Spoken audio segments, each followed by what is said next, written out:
안녕하십니까. 즐겁게 배우는 시퀄 진행하고 있는 박재우입니다. 예, 오늘은 11일차 조인 설명을 먼저 진행하겠습니다. 기존에 다른 제가 1차는 전부 바로 웹브라우저를 이용해가지고 직접 실습 모드로 들어갔습니다.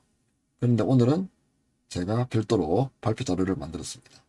이유가 뭐냐면 이 조인이란 게 뭐 결과적으로 보면 어렵지는 않습니다. 그런데 이제 처음 관계형 데이터베이스를 접할 때 아마 뭐 C 프로그램 같은 경우는 이제 포인트에서 이제 막히듯이 조인에서 막힐 가능성이 좀 있습니다.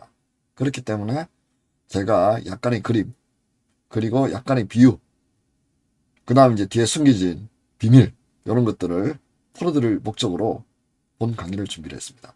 이 강의만 이해하고 나시면 그 다음에는 조인 자체가 크게 복잡한 건 아닙니다. 그러니까 이게 뭐 외계인 기술도 아니고요.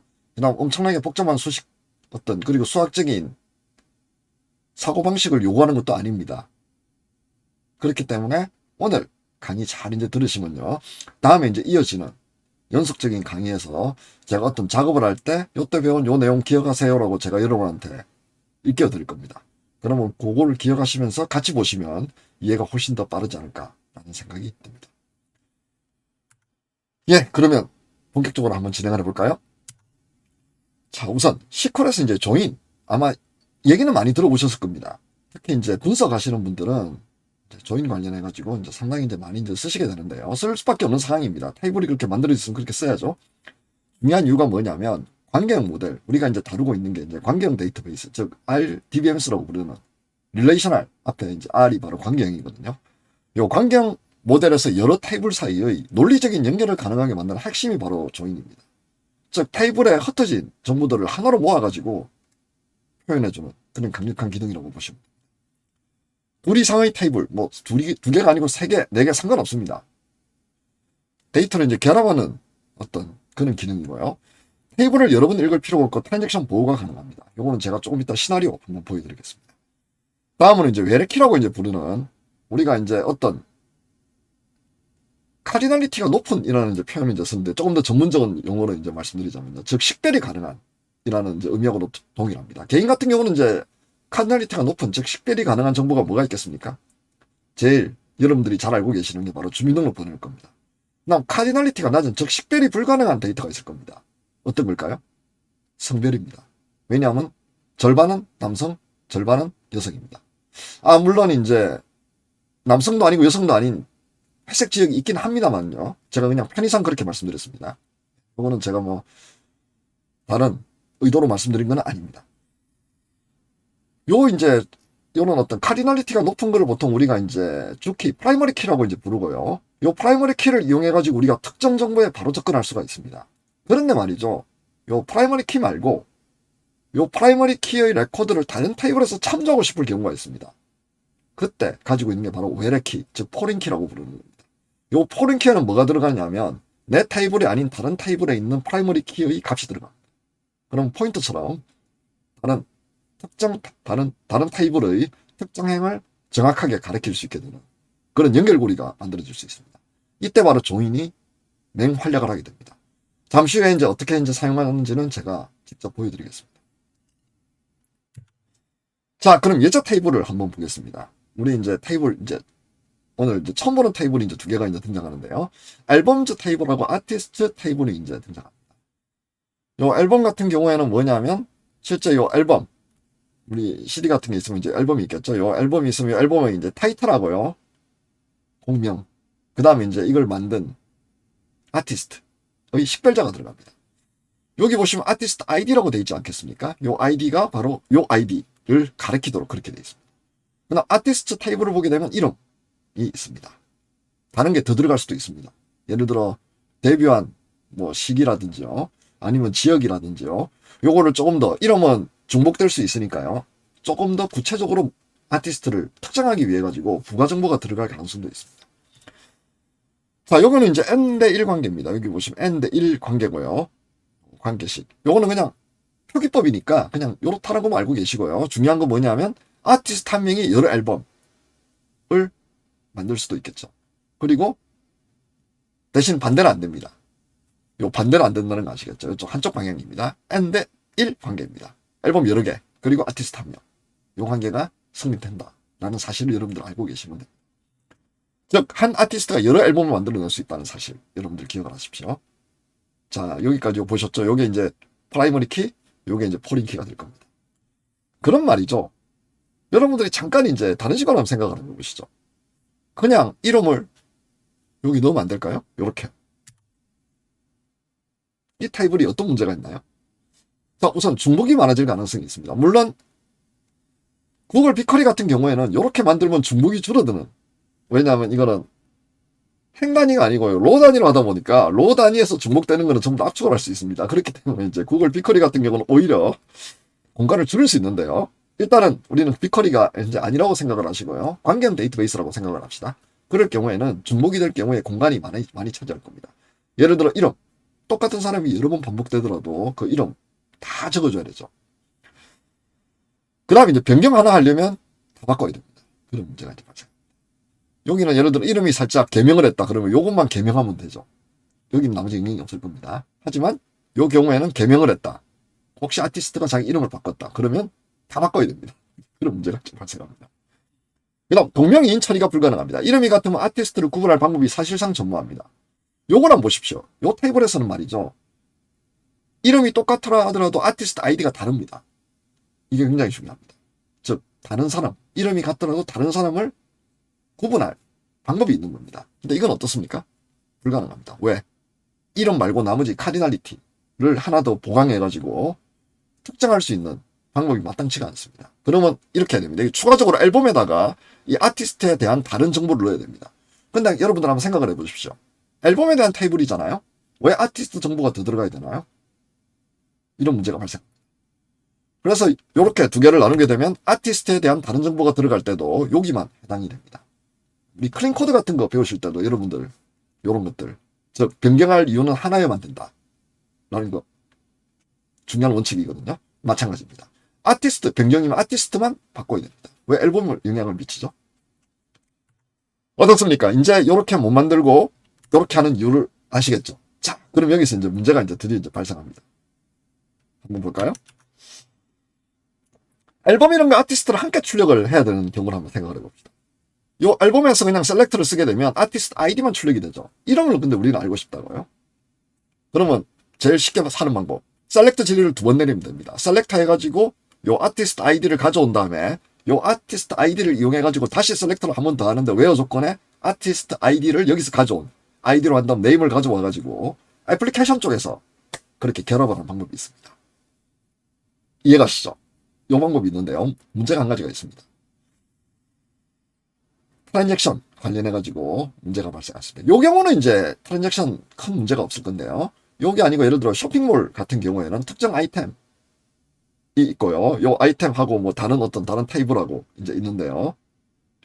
하필 재고가 바닥났을 때 한번 셀렉트 할 때는 재고가 남아있어가지고 요거를 다른 어떤 형태로 이걸 쓰려고 했는데 잠시 후에 재고가 없어져 버리는 그런 문제가 발생할 수 있습니다.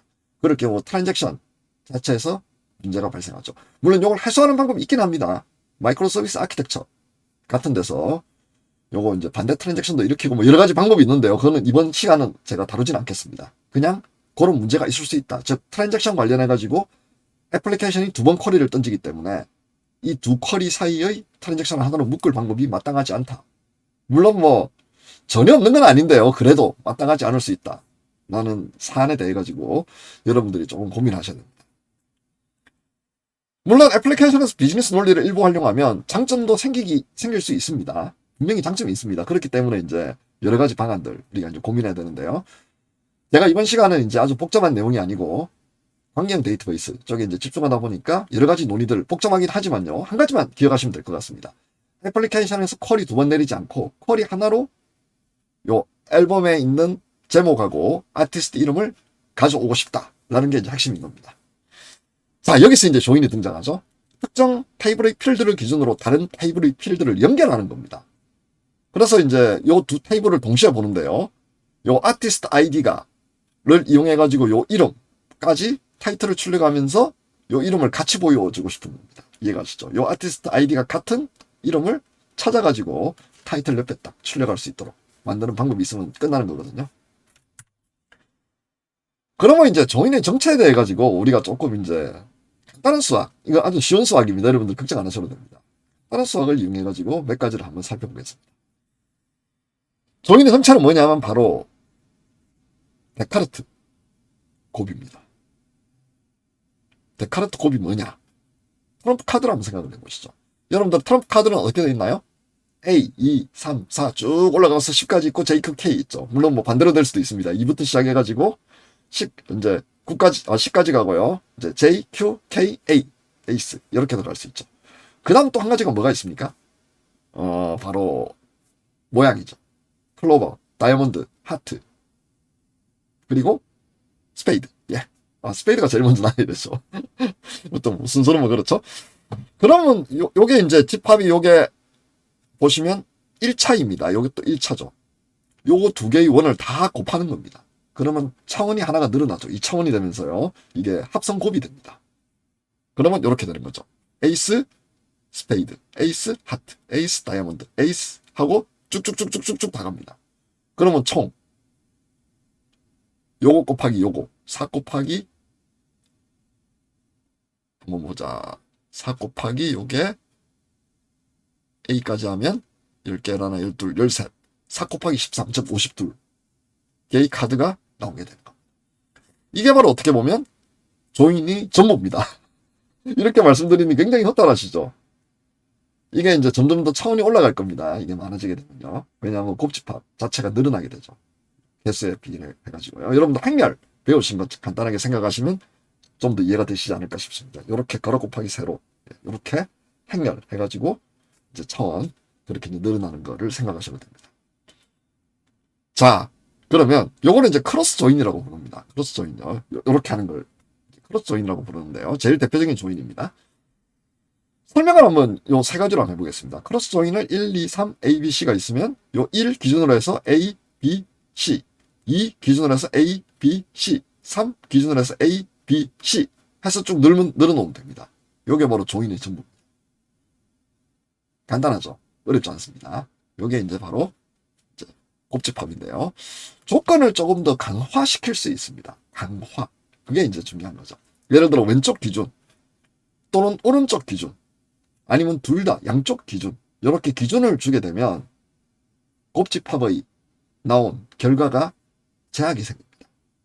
그래서 나온 게 이제 레프트 조인, 라이트 조인. 물론 라이트 조인 잘 쓰지는 않습니다. 레프트를 보통 많이 쓰죠. 한쪽만 하면 되니까 서로 바꿀 수 있잖아요. 그 다음에 이제 이너 조인. 예, 요렇게 이제 조인들 이제 늘어나는데요. 한번 속성을 한번 보실까요? 자, 조건을 줄 수 있습니다. 여기 보시면 이너 조인을 하게 되면 요 색깔 같은 거에 집중하십시오. 나머지 이거는 쌍이 없죠. 그래서 요렇게 색깔 같은 것끼리만 묶어냅니다. 레프트 조인 같은 경우는 왼쪽 거는 무조건 쓰고요. 있든 없든 요게 널이라도 왼쪽 거는 무조건 들어옵니다. 그리고 오른쪽 거 중에서는 왼쪽하고 매칭되는 색깔만 이렇게 되는 거죠. 그다음 라이트 조인은 반대입니다. 그리고 풀 조인 같은 경우에는 요쪽하고 요쪽 여기에 널이 되더라도 조인을 하도록 그렇게 되는 겁니다. 색깔을 요거는 보셔야 됩니다. 색깔끼리 이렇게 맞춰가지고 그럼 우리가 이제 이너 조인, 레프트 조인, 라이트 조인 많이 쓰는 거는 이제 이너 조인하고 이제 레프트 조인을 이제 많이 쓰게 될 겁니다. 이렇게 하면 우리가 어떤 쌍이 출력되는지를 제어할 수 있게 됩니다. 크게 어렵지 않죠. 그럼 요 이론을 이용해 가지고 우리가 실제 어떤 식으로 시퀄 구문으로 매핑되고 그리고 결과가 어떻게 나오는지 여러분들이 이제 관찰하시면 될 것 같습니다. 한 가지 주의사항 말씀드리면서 마무리하겠습니다. 보통은 이제 벤 다이어그램을 그려가지고요. 예를 들어 이렇게 두면 이너 조인이고 이렇게 두면 뭐 레프트 조인이고 이렇게 표현하는데요. 이게 정확하지가 않습니다. 이유가 뭐냐면 데카르트 곱 자체가 집합이 아니잖아요. 이거 집합하고 상관은 별로 없어요. 그냥 보시면 그냥 행렬 곱 해가지고 나오는 거거든요. 근데 이걸 집합을 갖다 놓으니까 물론 뭐 제가 이해가 안 되는 건 아닙니다. 이해가 안 되는 건 아닌데요. 이게 훨씬 더 직관적이죠. 왜냐하면 이건 어떤 원이 나올지를 우리가 알게 되는 겁니다. 이렇게 둬버리면요. 어떤 원이 나올지를 알기가 상당히 까다롭습니다. 이게 뭘 의미하지? 테이블 A, B가 공통적인 거? 값이 공통적이어야 되나? 그럼 이게 어떤 의미지? 잘 안 와닿잖아요. 근데 이렇게 보시면 잘 와닿습니다. 그렇기 때문에 여러분들은 곱집합이라는 거를 절대로 잊어버리시면 안 됩니다. 이런 식으로 생각하게 되면 이게 나중에 처음에 볼 때는 레프트니까 왼쪽, 뭐 이너니까 안쪽, 직관적인 것처럼 보이지만 실질적으로 조금 더 정확하게 데이터를 파고들 때는 오히려 방해가 될 수 있습니다. 그렇기 때문에 여러분들이 계산하실 때는 요 곱집합을 항상 염두에 두시고, 그다음 어떤 식으로 전개되는지를 머리에 딱 넣어두시면 훨씬 더 정확하고 그리고 이제 간결하게 이해가 되실 겁니다. 잘 안 되면 그림을 그리는 얘기입니다. 이렇게요. 이런 식으로 조인할 때 그림 그려가지고 어떤 원이 일치하는지를 생각하시는 편이 이렇게 모호하게 하는 것보다는 훨씬 더 정확할 거라는 것만 주의하시면 될 것 같습니다. 어떻습니까? 조인 이제 두렵지 않으시죠? 정말 이제 구문을 보시면 더 간단하게 여러분들이 이해를 하실 수 있을 겁니다. 제일 많이 이제 쓰는 그런 이제 기능 중에 하나니까 여러분들이 오늘 배우신 거 기억을 잘 하시면 좋겠습니다. 예, 그럼 즐겁게 배우는 시퀄 이상 박재였습니다. 감사합니다.